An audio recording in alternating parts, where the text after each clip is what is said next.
Su esposo tuvo un romance con Marilyn Monroe, y el mundo entero esperaba ver a Simone Signoret quebrarse. Pero no se quebró. Al menos, no frente al público. Mantuvo su dignidad, su matrimonio y la imagen de una mujer a la que no se puede humillar. Sin embargo, esa misma imagen se convirtió en su trampa.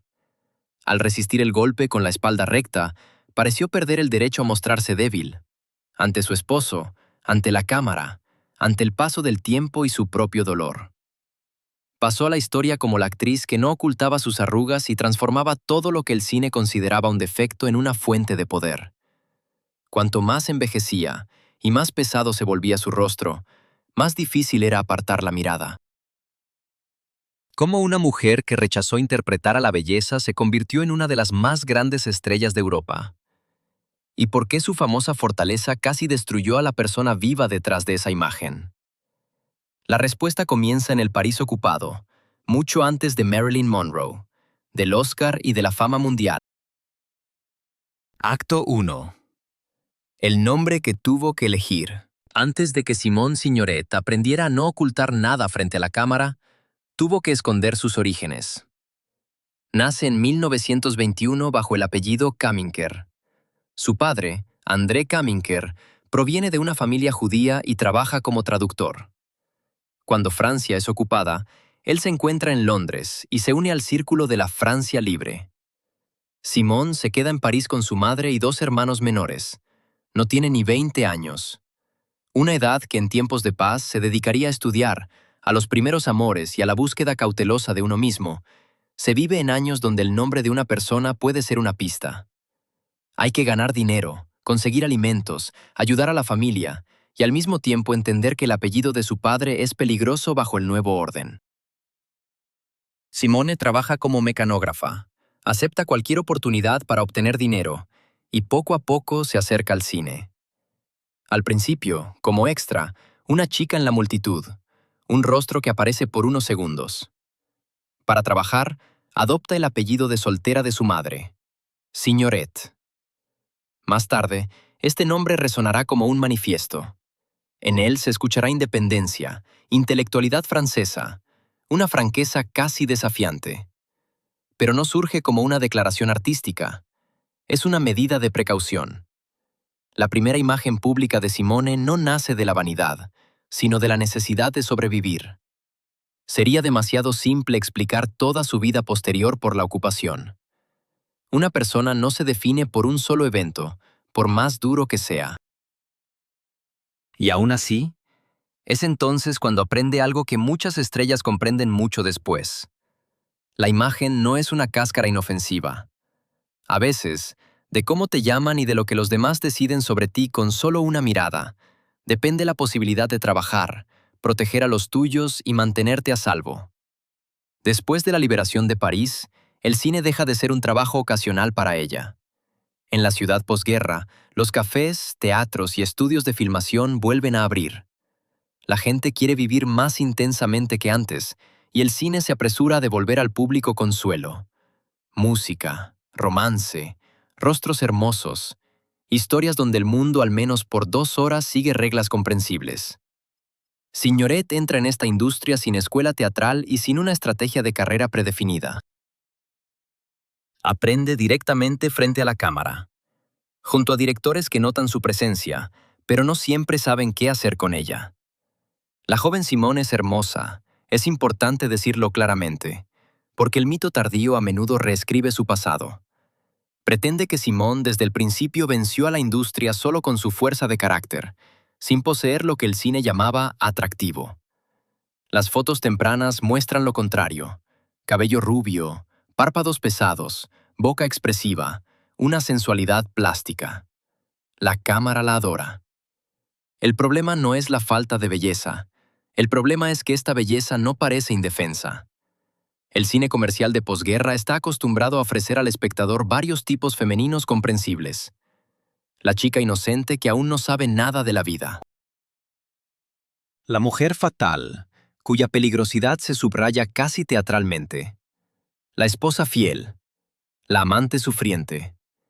En cada caso, la apariencia de la actriz anticipa lo que se espera de ella. Pero Simone no encaja en estos moldes. Para una chica ingenua, hay demasiado conocimiento en su mirada. Para una mujer vamp caricaturesca, hay muy poco misterio deliberado. No entra en el encuadre prometiendo que al espectador se le permitirá todo. Su rostro no revela a la heroína de inmediato y por completo. Incluso en papeles pequeños, surge la sensación de que los eventos principales de su vida ocurrieron antes del inicio de la película. Podía guardar silencio en el fondo de la escena, pero ese silencio no era vacío. En él se sentía la observación. No solo escuchaba al compañero, lo evaluaba, comprobaba lo dicho, guardaba parte de la reacción para sí misma. La industria rápidamente comienza a ofrecerle papeles de mujeres del medio mundo, amantes, prostitutas, heroínas de reputación dudosa. No es un reconocimiento de complejidad. Más bien, el cine encuentra para su imagen adulta la caja más accesible. Si una mujer parece saber de la vida, entonces debe tener un pasado. Pero incluso dentro de estas limitaciones, Signoret hace algo inusual. No permite que los roles se reduzcan a una función. Sus heroínas pueden ser objeto de deseo masculino, pero no parecen creadas solo para eso. En sus miradas queda un espacio aparte, su propia evaluación de lo que sucede, su propio interés, su propio precio de decisión. Así surge la cualidad principal de su actuación en pantalla. No es un rechazo a la belleza, sino un rechazo a permitir que la belleza agote el significado.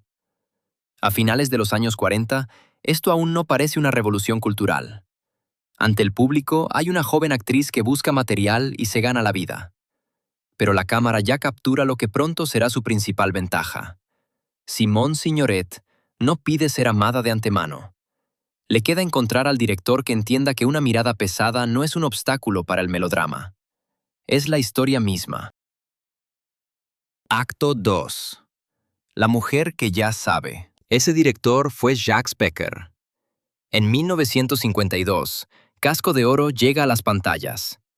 Signoret interpreta a Marie, una mujer del mundo criminal parisino de principios de siglo. A simple vista, la trama parece conocida.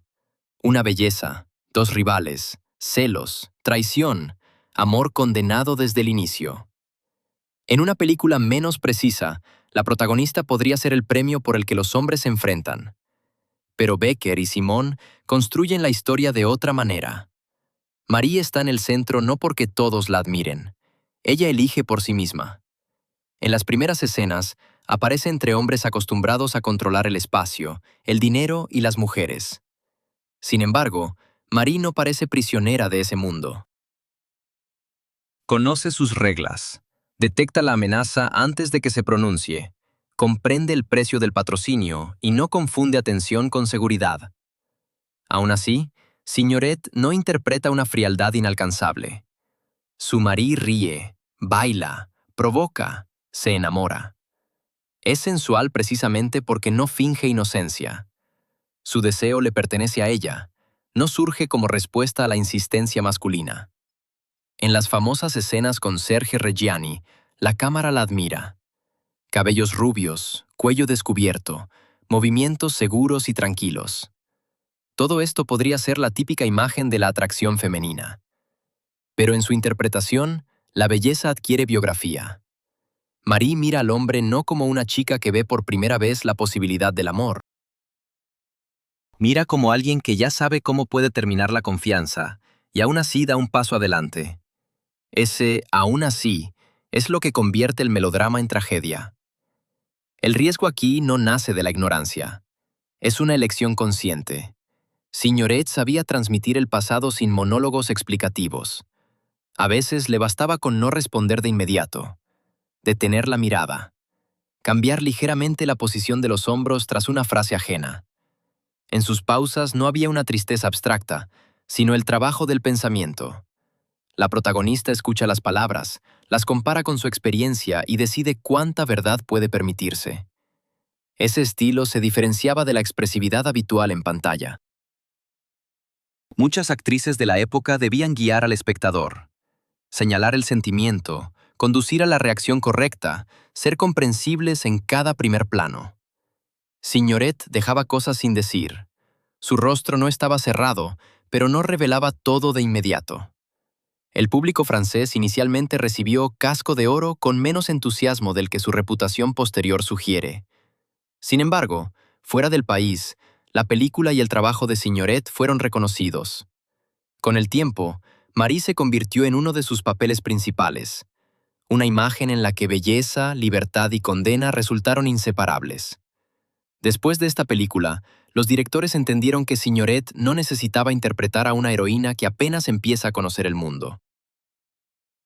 Era mucho más poderosa como una mujer que ya sabe demasiado, pero cuyo conocimiento no la salva del sentimiento.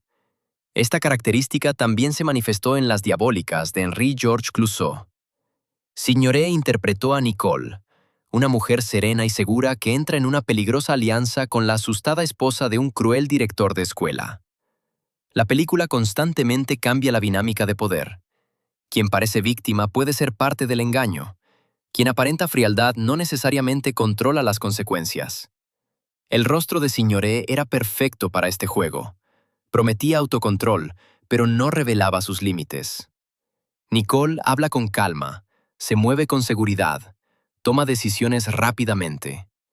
Junto a ella, la ansiedad de la otra protagonista se hace aún más evidente. Sin embargo, esa seguridad no hace a Nicole transparente. El espectador tarda en entender qué es lo que ella sabe y qué teme. Así, Signoret se consolidó como la mujer con pasado. La expresión sonaba casi como una etiqueta de género. Significaba que la heroína ya había amado, se había equivocado, perdido, aceptado compromisos que una joven aún no sospecha. Este papel le otorgó a la actriz una libertad rara. En sus roles, la madurez no excluía la sensualidad, y el intelecto no convertía a la mujer en un símbolo.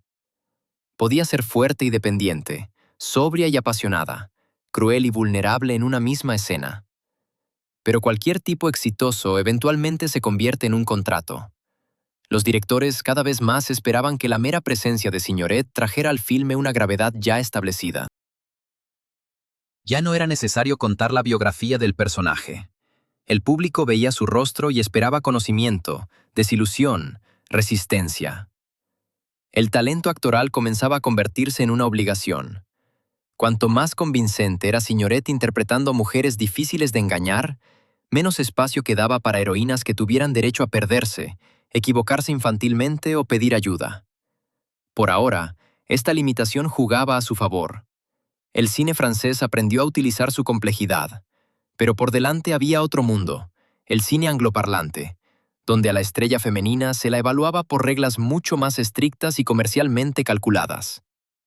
Allí, Signoret debía demostrar que el conocimiento adulto podía sostener la pantalla tan bien como la juventud. Acto 3. Amor sin derecho a la ingenuidad. En la película británica El camino a la cima, Simone Signoret no aparece como una francesa exótica ni como un adorno llamativo en una historia ajena. Su Alice Icegill es una mujer adulta y casada que se embarca en un romance con el joven ambicioso Joe Lampton. Joe quiere ascender más allá del entorno del que proviene. Estudia minuciosamente las reglas de clase, busca conexiones útiles y comprende que un matrimonio ventajoso puede abrir puertas que el talento y el esfuerzo abren demasiado lentamente. Alice pertenece a otra parte de su vida, aquella donde puede ser menos calculadora, pero que no promete ascenso social. Para el cine comercial de finales de los 50, una heroína así era incómoda. Una mujer mayor que su amante, infeliz en su matrimonio, que comprende sus ambiciones y sigue amando, fácilmente se convertía en una figura patética aferrándose a su última oportunidad, o en una seductora depredadora que obstaculiza el futuro del joven. Signoret logra evitar estas opciones. Alice es vulnerable, pero no ciega. Ve a Joe en su totalidad, su ternura, vanidad, miedo a la pobreza, capacidad de ser sincero y al mismo tiempo su disposición a traicionar esa sinceridad por el éxito. Lo más doloroso del papel no es el descubrimiento repentino de la traición. Es la claridad con la que la heroína entiende mucho antes del final cómo terminará todo. Signoret construye el personaje en una constante división interna. Alice puede nombrar lo que sucede, pero el conocimiento no la libera de su dependencia. Puede ironizar sobre sí misma, notar las mentiras, advertir a Joe, y aún así esperarlo. La inteligencia aquí no es salvación, solo hace que el dolor sea más preciso.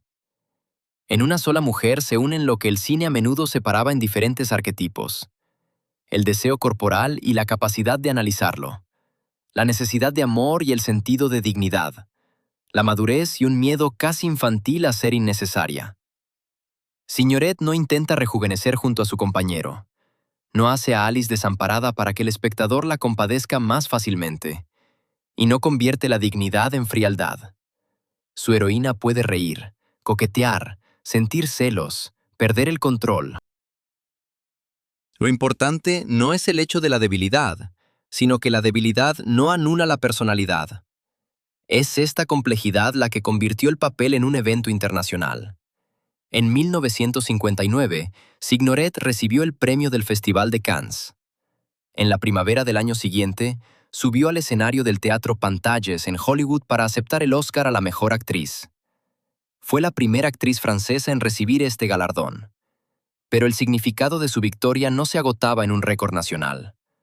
Hollywood reconoció un papel construido sobre lo que su propio sistema de estrellas prefería ocultar: la edad, la experiencia, la ansiedad de clase y el deseo femenino adulto que no necesita la inocencia juvenil. Alice no prometía al espectador una juventud eterna. Exigía ver a una persona que comprende demasiado bien la realidad y por eso sufre más intensamente. La industria estadounidense amaba a las actrices europeas mientras pudieran presentarse como una exótica. Un acento diferente, una manera enigmática, un toque de sofisticación intelectual. Signoret era difícil de reducir a una francesidad decorativa. No traía a Hollywood una nueva forma de seducir, traía otra manera de ocupar el centro del encuadre. En su interpretación, el poder no provenía de una superficie impecable, sino de una sensación de vida interior. Cuando Signoret guardaba silencio, el espectador no descansaba de la trama. Al contrario, en el silencio ocurría lo principal. La heroína comparaba hechos, intentaba mantener su dignidad, tomaba una decisión que aún no podía pronunciar. Después de El camino a la cima, ya no necesitaba demostrar su estatus internacional. Actuaba en Francia, Gran Bretaña y Estados Unidos. Trabajaba en grandes elencos, y más tarde recibió otra nominación al Oscar por El barco de los locos. Sin embargo, una gran victoria rara vez trae solo libertad. También le explica a la industria qué es lo que debe comprar del artista una y otra vez. De Signoret ahora se esperaba seriedad.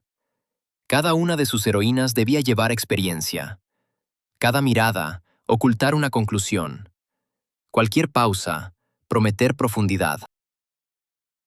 Incluso cuando el material era más débil que sus capacidades, el nombre de la actriz servía como un signo de peso intelectual.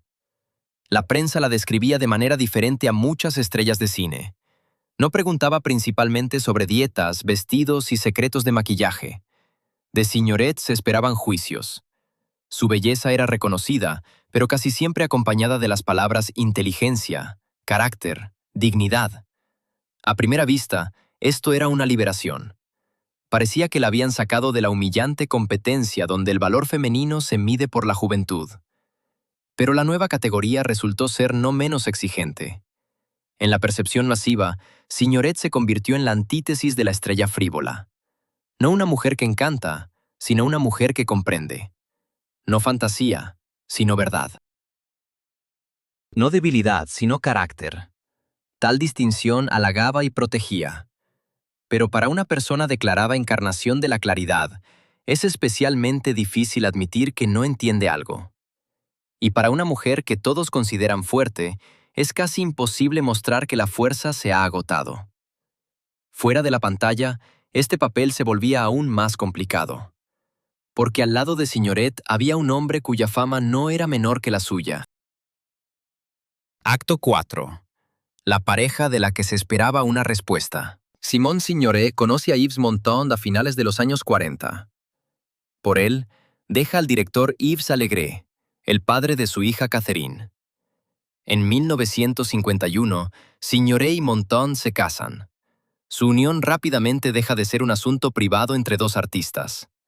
Montand, hijo de inmigrantes italianos, es un hombre de escenario que construye su carrera con una rara mezcla de origen obrero, elegancia y encanto físico.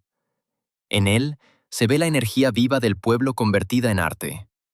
Signoret es percibida de otra manera, educada, leída, aguda, capaz de dar a la experiencia personal un sentido político e histórico. A los ojos del público, se complementan a la perfección. Él es movimiento, voz, gesto. Ella es pensamiento, memoria, evaluación. Él puede fascinar a la audiencia. Ella puede explicar por qué eso importa. Su apartamento en la Plaza Dauphine en París y más tarde su casa en Auteuil se convierten en lugares de encuentro para actores, escritores, periodistas y políticos. Las conversaciones allí no se separan del trabajo y la vida privada. Cine, huelgas, guerra, la Unión Soviética, la situación de los partidos de izquierda, noticias de Europa del Este. Todo se convierte en parte de un espacio común. Signoret y Montand abiertamente simpatizan con las ideas de izquierda, firman manifiestos, participan en campañas públicas, viajan a países socialistas. Pertenecen a una generación de intelectuales europeos para quienes la posición política no es un accesorio de la fama. Después de la guerra, el silencio les parece una forma de complicidad. Pero las convicciones chocan con la realidad. Los viajes, las conversaciones, los eventos en los países del bloque del Este gradualmente destruyen la simple visión del mundo. Apoyar una idea no significa estar dispuesto a cerrar los ojos ante las acciones del régimen. Signoret y Montand se ven obligados a revisar sus simpatías anteriores públicamente, ante personas que hasta ayer les exigían lealtad incondicional. Su fama convierte cada cambio de posición en un evento. De una persona común no se espera una respuesta inmediata a una crisis internacional. De la pareja Signoret y Montand, sí. Los periódicos quieren saber qué piensan, a quién apoyan, por qué firmaron o no el último comunicado. Así surge un nuevo tipo de camino estelar. No solo hay que actuar y salir al escenario, sino también explicar constantemente la propia conciencia. Un papel especialmente pesado recae en Signoret. Montand puede permitirse el impulso, el temperamento, la contradicción. Su encanto justifica en parte la inconsistencia. De ella se espera otra cosa: precisión, memoria, argumento, la capacidad de mantener la posición común de la pareja. Esto no significa que ella sea solo la mente detrás del famoso esposo. Signoret tiene su propia carrera, reconocimiento internacional y voz independiente. Pero precisamente por eso el público exige que nunca desaparezca en la sombra y al mismo tiempo mantenga la integridad de su imagen conjunta. En la imaginación del público no son solo esposos, sino la prueba de que el amor, el arte y la política pueden formar una unión única. Su matrimonio parece adulto, de socios, libre de pequeñeces burguesas. Parecen existir por encima de los celos comunes, las ofensas cotidianas y el miedo a perder al otro. Un mito así es conveniente para el espectador. Convierte la vida ajena en un modelo en el que apoyarse. Pero para las personas dentro de ese modelo, crea una trampa. Cualquier conflicto privado ahora amenaza no solo la relación, sino todo un significado público. Signoret es vista cada vez más como una mujer capaz de soportar cualquier verdad. Interpreta heroínas que ven a las personas a través de ellas. Recibe premios por papeles donde la dignidad se mantiene frente a la traición. En entrevistas habla con calma y precisión. Junto a Montand parece una igual, no una compañera dependiente. Así, la fuerza deja de ser una de sus cualidades y se convierte en una obligación. El público no necesariamente hace esto por crueldad. Al contrario, admiran a Signoret. Pero la admiración también puede quitarle a una persona su libertad. Cuando los demás están seguros de antemano de que lo lograrás, dejan de notar el precio que pagas. En 1960, esta fachada impecable se enfrenta a una situación que no puede mantenerse dentro de los límites de una discusión intelectual. En el set de filmación en Hollywood aparece la trama más simple y devastadora. Un esposo, una esposa y otra mujer. Acto 5. Cuando la dignidad se convierte en espectáculo. Después de la ceremonia del Oscar, Signoret y Montand se encuentran en Hollywood, casi como embajadores de otra cultura cinematográfica. Ella acaba de lograr una victoria histórica. Él obtiene un papel en la comedia musical Let's Make Love, donde comparte escena con Marilyn Monroe. El contraste es demasiado llamativo para que la prensa lo ignore. Monroe encarna el mito americano de la feminidad. Una apariencia resplandeciente, sexualidad acentuada, una voz infantil, la imagen de una mujer que promete deseo y necesita ser rescatada. En la percepción pública, Signoret es su antítesis. Madurez, intelecto, una mirada pesada, ausencia de coqueta indefensión. Las mujeres reales son mucho más complejas que estos estereotipos. Monroe no es una muñeca ingenua, y Signoret no es un monumento insensible. Pero los periódicos necesitan una narrativa clara. Así, la historia de Montand y Monroe rápidamente se convierte en una competencia entre dos tipos de feminidad. De un lado, el cuerpo, la juventud, Hollywood. Del otro, la mente, la experiencia, Europa. En este marco, las personas reales desaparecen. Monroe se transforma en la tentación. Montand en el hombre que no puede resistirse. Signoret en la esposa obligada a perder públicamente o a demostrar una superioridad impecable. Cuando entre Montand y Monroe comienzan los rumores, los periodistas esperan de Simone una reacción comprensible. Un escándalo complacería a la prensa. Las lágrimas confirmarían que incluso una gran intelectual es vulnerable ante una joven belleza. La ira permitiría convertir la historia en un duelo entre dos mujeres. Signoret se niega a participar en este espectáculo. No humilla públicamente ni a su esposo ni a Monroe. No se presenta ante la prensa como la esposa abandonada, ni permite a los reporteros manejar su dolor. Su declaración más famosa se reduce a que es difícil imaginar a un hombre que, estando cerca de Marilyn, permanezca completamente indiferente. Esta frase se cita a menudo como prueba de una sabiduría casi sobrehumana. Pero también se puede escuchar otra cosa. Es una manera de cerrar la conversación, sin entregar a los periodistas lo más doloroso. Signoret no afirma que todo le sea indiferente. Elige una forma en la que puede mantener el control sobre lo que se hace público. Su comportamiento causa una fuerte impresión. Los periódicos escriben sobre su dignidad, generosidad, madurez. A los ojos del público, Signoret supera el escándalo. No compite con Monroe en el campo de la belleza, no se deja convertir en una figura patética, no permite que la humillación privada destruya su victoria profesional. Pero una victoria de imagen no equivale a la ausencia de dolor. Aquí es importante no sustituir los hechos con un esquema psicológico conveniente.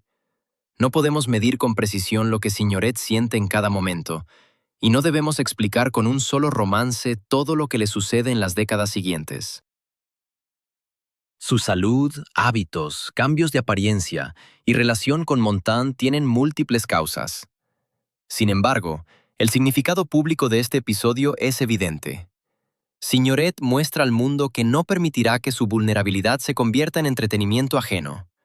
La sociedad responde con admiración y consolida en ella la imagen de una mujer que aparentemente no necesita consuelo. El matrimonio se mantiene, Montand regresa.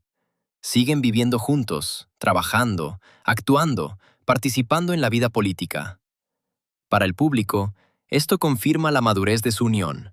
Sobreviven a lo que destruiría a una pareja común, lo que significa que su relación realmente está por encima de los celos cotidianos.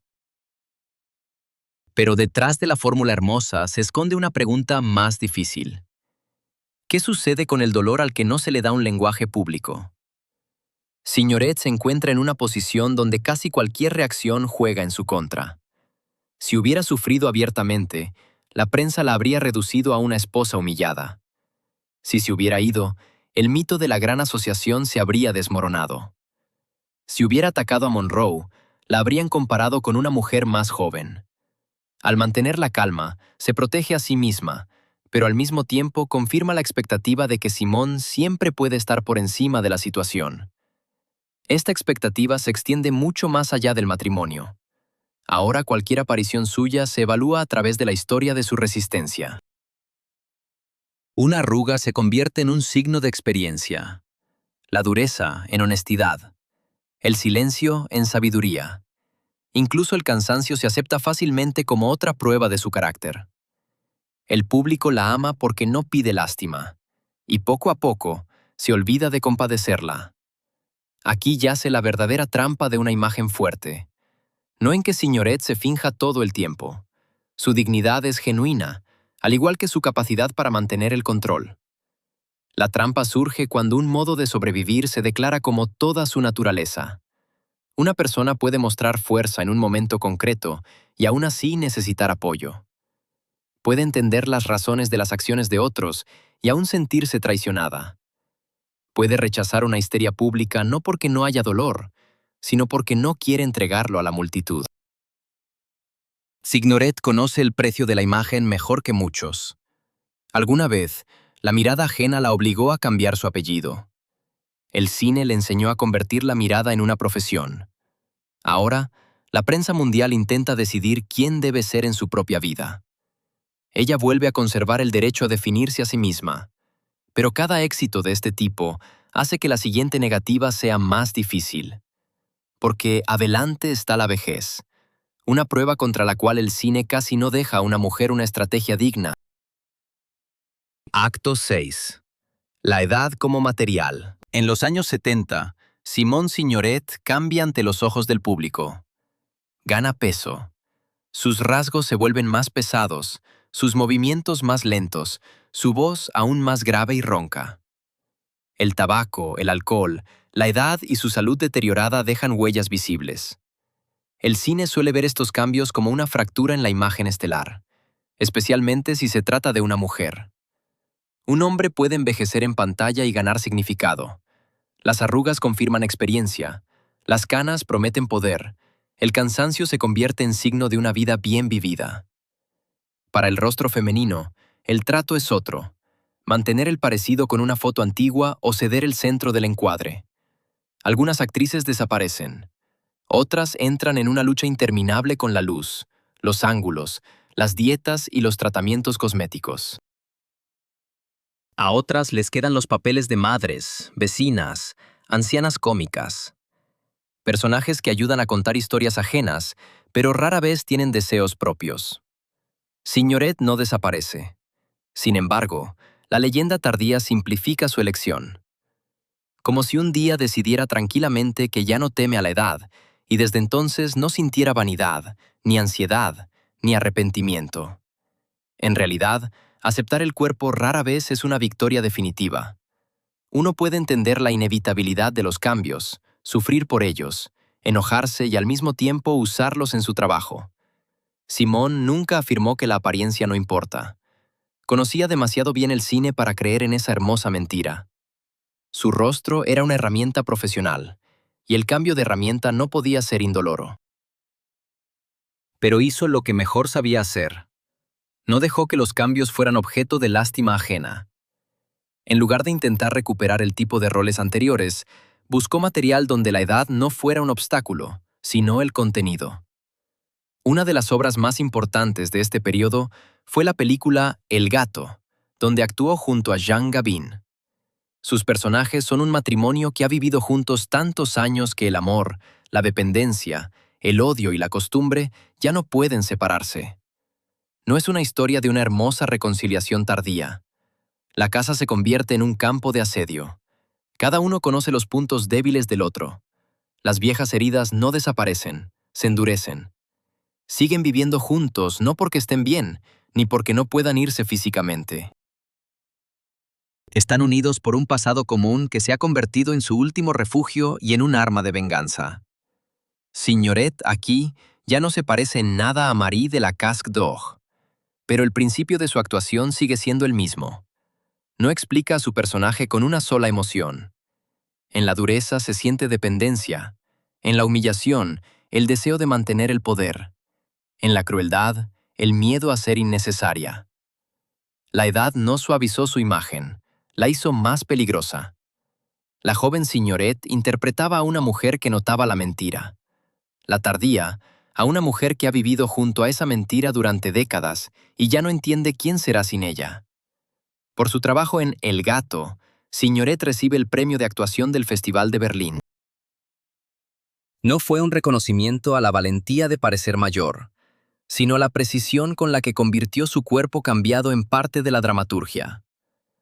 La culminación de este camino fue Madame Rosa, en la película La vida por delante. El personaje del filme es una judía que sobrevivió a un campo de concentración, una exprostituta que en un barrio pobre de París cría a los hijos de mujeres obligadas a venderse. Está enferma, teme al hospital, a veces se confunde, miente, manda y sigue protegiendo a quienes la sociedad prefiere no ver. Este papel a menudo se describe como si Signoret simplemente hubiera llegado al set y entregado a la cámara su salud deteriorada. La fórmula es impactante, no lo niego, pero injusta con su profesión. Madame Rosa fue creada con un trabajo preciso en conjunto de la actriz, el director, maquilladores y diseñadores de vestuario. Signoret ganaba peso, la envejecían con maquillaje, cambiaban su rostro y silueta con prótesis, le ponían ropa pesada. La veracidad física no surgió por sí sola, fue interpretada. Pero interpretada usando el material que la vida ya había dado a la actriz. Su respiración, su voz grave, su lenta plasticidad, su conocimiento de cómo el cuerpo deja de obedecer sin cuestionar. Madame Rosa podría haber sido una santa mártir conveniente. Una mujer que sobrevivió a un horror histórico y dedicó el resto de su vida a salvar niños. Signoret rechaza esta simplificación enaltecedora. Su personaje es a veces divertido y autoritario. Puede manipular al niño Momo, ocultarle la verdad, sentir celos de su crecimiento. No es perfecta, pero su cuidado se expresa en acciones. Alimentar, abrigar, regañar, encontrar dinero, no entregar al niño a quienes lo volverían ajeno. Son especialmente importantes las escenas donde Momo la ayuda a subir las escaleras. Aquí no hay belleza simbólica de la vejez. Hay peso, falta de aliento, miedo a caer, irritación por la propia dependencia. Cada tramo recuerda que la vida cotidiana requiere cada vez más esfuerzo. Signoret no pide admiración por el sacrificio, obliga a mirar a una persona concreta. Madame Rosa no es la encarnación de una época en cada segundo. A veces simplemente está cansada, a veces tiene miedo, a veces quiere que la dejen en paz. Por eso, la historia del campo, del envejecimiento y la soledad impacta más. El gran sufrimiento histórico se devuelve a un cuerpo que necesita subir a casa. En 1978, Signoret recibe por este papel el César, y la película es galardonada con el Oscar a la mejor película extranjera. Fue una victoria importante, pero no una capitulación de toda la industria ante la edad. Una actriz no podía anular décadas de discriminación. Después del éxito de Signoret, el cine no dejó de desplazar a las mujeres maduras y exigirles lo imposible. Ella hizo otra cosa. Mostró que un rostro femenino tardío puede no solo permanecer en el encuadre, sino sostener su centro. Que la edad puede cambiar el rango de una actriz sin convertirla en un accesorio de héroes jóvenes. Que un cuerpo que ha perdido ligereza no pierde deseo, memoria y poder. El público la llamó nuevamente intrépida. En la figura pesada de Madame Rosa, vieron una continuación directa de aquella Simone Signoret que siempre enfrentó el golpe con el rostro descubierto. Y nuevamente, la compleja experiencia humana se convierte en prueba de indestructibilidad.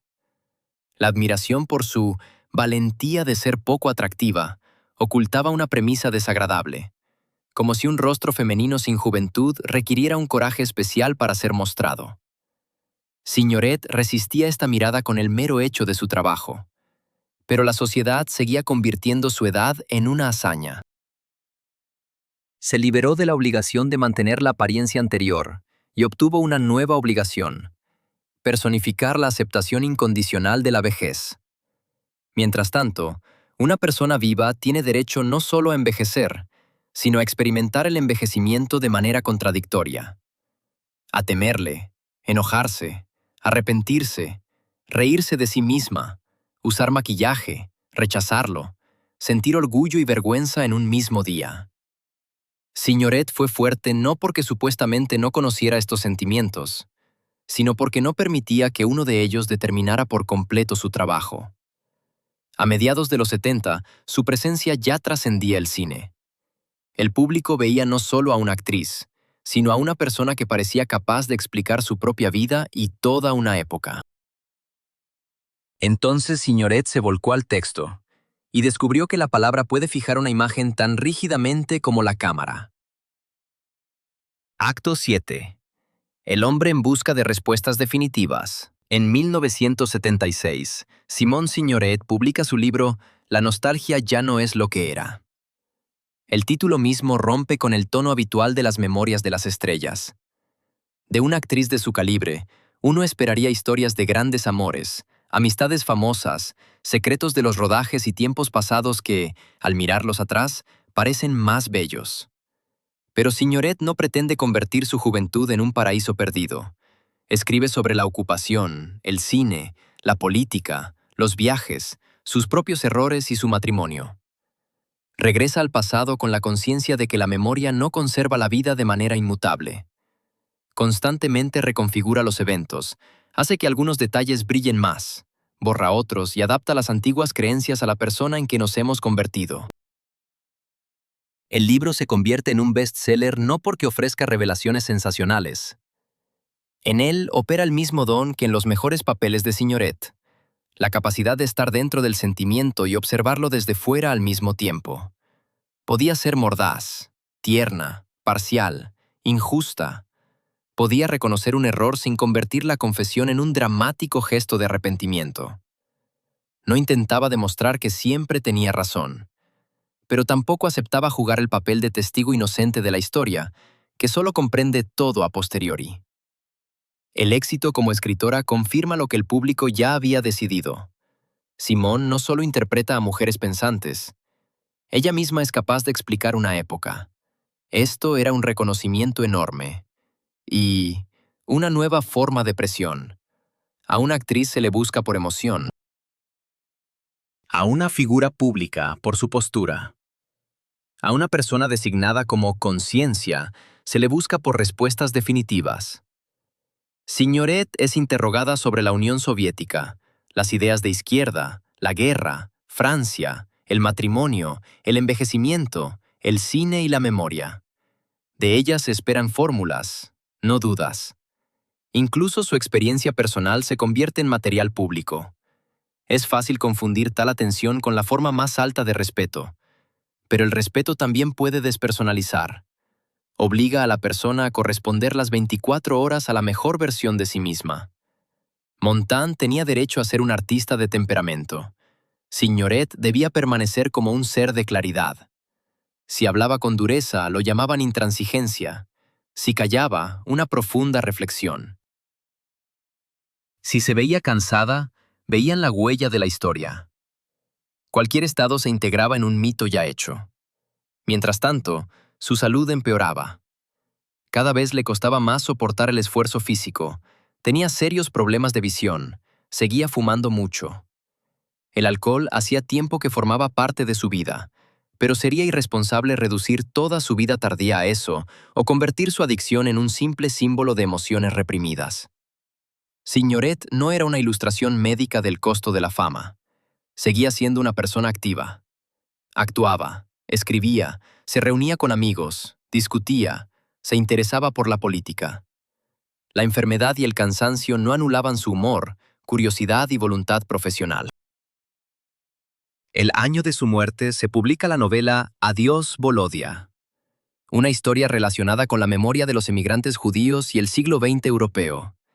Incluso en su periodo tardío, continuaba buscando una forma para experiencias que no cabían en entrevistas y definiciones hechas.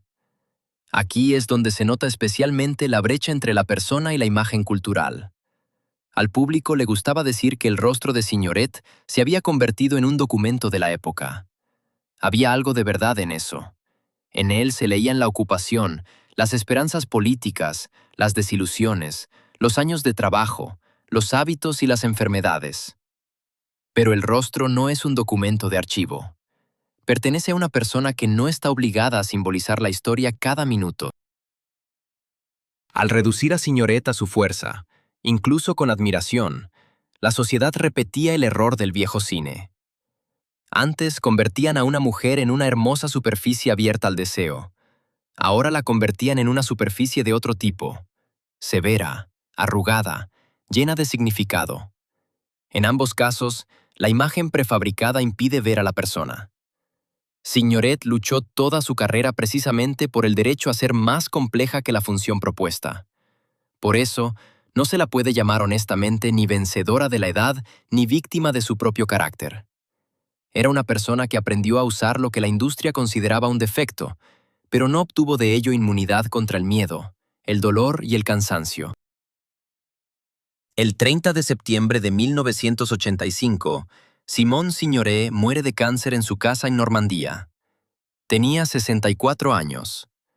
Francia se despide no solo de una estrella, se va una mujer cuyo crecimiento y envejecimiento el público observó casi tan atentamente como sus papeles.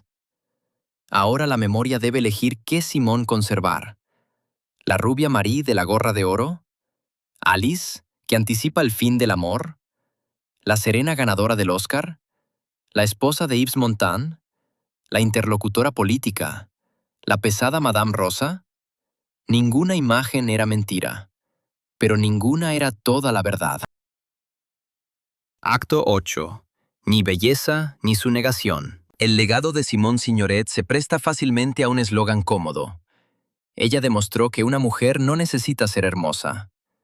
Pero eso no es cierto. Signoret era hermosa. Usó esa belleza y con ella creó varios personajes grandiosos. Más tarde, vivió su transformación y no siempre la aceptó con calma filosófica. Su logro no fue negar la atracción, sino rechazar la idea de que era la única fuente de poder femenino. En La gorra de oro, la belleza de Marie no la convertía en un objeto. Expresaba libertad de elección. La cámara podía admirar a la protagonista, pero nunca tenía control total sobre ella. En Camino a la cima, la madurez de Alice no anulaba el deseo. Al contrario, hacía el amor más trágico, porque la mujer entendía demasiado bien tanto su propia dependencia como el cálculo del hombre. En El gato, el rostro cambiado se convertía en el campo de una guerra familiar de años. Ya no prometía una nueva vida, pero guardaba la memoria de décadas de las que no se puede salir sin perder parte de uno mismo. En Toda una vida por delante, el cuerpo de Madame Rosa guardaba miedo, trauma histórico y una terca preocupación por los demás. No embellecía la película ni pedía perdón por su peso. No era una sola máscara que envejecía junto a la actriz. Eran diferentes formas de usar el tiempo como parte del papel. Signoret no fue la única mujer del cine europeo que interpretó a heroínas maduras y complejas. No destruyó sola el sistema de estudios ni liberó a las actrices siguientes de la discriminación por edad. Tales fórmulas la hacen más grande que una persona y al mismo tiempo disminuyen la verdadera magnitud de su trabajo. Su influencia es más precisa y por eso más importante. Ella amplió la idea de lo que la cámara puede buscar en un rostro femenino. No solo suavidad, disponibilidad y promesa de placer. También experiencia, sospecha, memoria, trabajo mental, cansancio, deseo que no desaparece después de la juventud. Mostró que un personaje femenino no tiene que comenzar la película siendo inocente para que el público se interese en su transformación. Una persona puede entrar en la historia ya formada, con errores, compromisos y pasado, y aún así tener derecho a un nuevo sentimiento. Signoret también descubrió el peligro del ideal opuesto. Liberar a la mujer de la obligación de parecer indefensa puede imponerle la obligación de ser invencible. La admiración por el carácter a veces despersonaliza tanto como la admiración por la belleza. Ella vivió toda su vida entre estas dos exigencias. Primero, el cine le ofrecía ser un cuerpo sin biografía. Más tarde, la sociedad la convirtió en una biografía que ya no parecía necesitar un cuerpo, en puro intelecto, carácter, memoria histórica. Signoret no encajó en ninguna de estas opciones. Su rostro tardío es importante no como prueba de que no temía ser fea. Esa formulación aún reconoce la belleza juvenil como norma y cualquier desviación de ella como una hazaña. Es importante como continuación del principal principio actoral, no eliminar del encuadre aquello sin lo cual una persona se vuelve más cómoda, pero más pobre. Signoret no suavizaba las contradicciones para ganar simpatía. Sus heroínas podían entender la situación y actuar de manera irracional. Mantener la dignidad y depender de otro. Ser fuertes y causar dolor. Cuidar de alguien y al mismo tiempo retenerlo por miedo a la soledad. Por eso no se convertían en carteles de independencia femenina. Signoret no demostraba que una mujer fuerte es mejor que una débil. Mostraba que tal división es demasiado primitiva para un ser humano vivo. La fuerza era una forma de actuar, no un estado constante. A veces salvaba, a veces aislaba, a veces permitía no entregar el dolor a los periodistas. A veces impedía pedir ayuda. A veces convertía la edad en nuevo material profesional. A veces hacía que los demás olvidaran el costo de ese trabajo. El tiempo no hizo a Signoret veraz. Era una actriz veraz mucho antes de las primeras arrugas. El tiempo solo le dio otro material, y ella no permitió que la industria lo declarara inservible. Por eso, la memoria sobre ella no debe elegir entre la joven belleza y la intelectual mayor. Ambas eran Simone Signoret. Como también lo era la mujer que cambió su apellido para sobrevivir a la ocupación. Como la esposa que se negó a convertir el dolor personal en espectáculo público. Como la actriz capaz de mostrar con un silencio más de lo que otro artista explica con un largo monólogo. Su grandeza no surgió de vencer al tiempo. Vencer al tiempo es imposible. Surgió de negarse a permitir que el tiempo o la mirada ajena decidieran definitivamente qué en ella merecía atención. Regresemos a la escalera de la vida por delante. Madame Rosa sube lentamente. Su cuerpo se resiste a cada paso. La escena no promete una victoria sobre la vejez, ni busca encontrar belleza en el sufrimiento.